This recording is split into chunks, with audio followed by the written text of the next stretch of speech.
नमस्कार दोस्तों अक्सर आप लोगों ने खबरों में सैटेलाइट लॉन्च के बारे में सुना होगा। लेकिन क्या आप लोग ये जानते हैं कि इन सैटेलाइट्स को आखिरकार स्पेस में किस तरह से लॉन्च किया जाता है? अगर आप ये नहीं जानते तो आज की वीडियो में हम यही जानने वाले हैं। दोस्तों, पूरे विश्व की स्पेस रिसर्च एजेंसीज द्वारा सैटेलाइट को लॉन्च करने के लिए जिस मेथड का सबसे ज़्यादा उपयोग किया जाता है उसे कहते हैं रॉकेट प्रोपल्सन मेथड। दोस्तों, इस तकनीक में विशालकाय रॉकेट का इस्तेमाल किया जाता है। विभिन्न जो स्पेस रिसर्च एजेंसीज हैं उनके पास कई सारे अलग अलग क्षमताओं के रॉकेट होते हैं जिससे अलग अलग हाइट्स पे सैटेलाइट को लॉन्च किया जा सकता है। तो उन्हीं में से किसी एक सैटेलाइट लॉन्च व्हीकल, जिसे हम सैटेलाइट लॉन्च व्हीकल भी कहते हैं, उनका उपयोग किया जाता है इन सैटेलाइट्स को लॉन्च करने के लिए।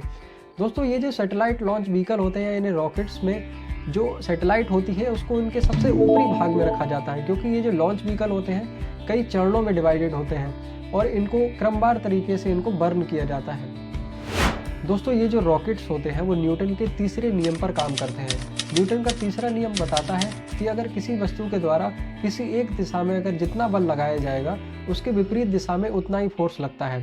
तो ये रॉकेट्स दोस्तों जब बर्न किए जाते हैं तो उनसे एक हाई एनर्जी रिलीज होती है नीचे की तरफ, और जब नीचे की तरफ एनर्जी रिलीज होती है उससे फोर्स लगता है और उस फोर्स के अपोजिट डायरेक्शन में ऊपर की तरफ रॉकेट को लिफ्ट मिलता है। तो इसी से दोस्तों थ्रस्ट जनरेट होता है, और जब ये थ्रस्ट जनरेट होता है तो रॉकेट ऊपर की तरफ जाता है।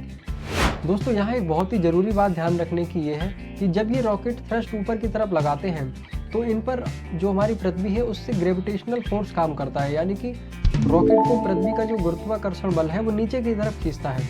अब यहाँ पर ये ज़रूरी हो जाता है कि जो रॉकेट इतना थ्रस्ट जनरेट करे कि वो ग्रेविटी का जो मान है, यानी कि गुरुत्वाकर्षण बल से ज़्यादा हो जाए, तभी रॉकेट ऊपर की तरफ जाएगा। इसीलिए दोस्तों इन रॉकेट्स को बहुत ही शक्तिशाली बनाया जाता है। इनसे बहुत ज़्यादा एक्सट्रीम थ्रस्ट जनरेट किया जाता है जिससे ये रॉकेट्स इतनी हाइट तक ऊपर फ्लाई कर पाते हैं।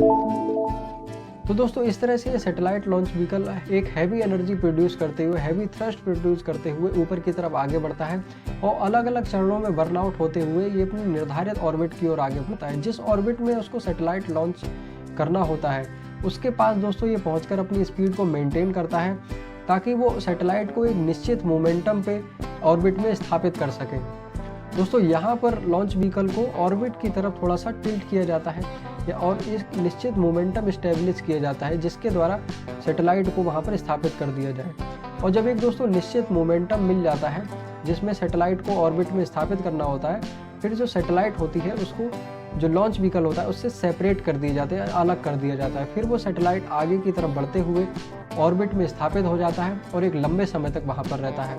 तो दोस्तों, इस तरह से लॉन्च व्हीकल के द्वारा सैटेलाइट को स्पेस में लॉन्च कर दिया जाता है। आई होप दोस्तों आप इस वीडियो से समझ गए होंगे कि किस प्रकार सैटेलाइट्स को स्पेस में लॉन्च किया जाता है। अलग अलग सैटेलाइट्स का अलग अलग इस्तेमाल होता है, किस तरह की सैटेलाइट्स होती हैं, किन सैटेलाइट्स का क्या इस्तेमाल होता है, ये सारा को सब कुछ आप आने वाली वीडियोज़ में समझेंगे। तो चलिए दोस्तों, मिलते हैं नेक्स्ट वीडियो में। तब तक के लिए जय हिंद, जय भारत।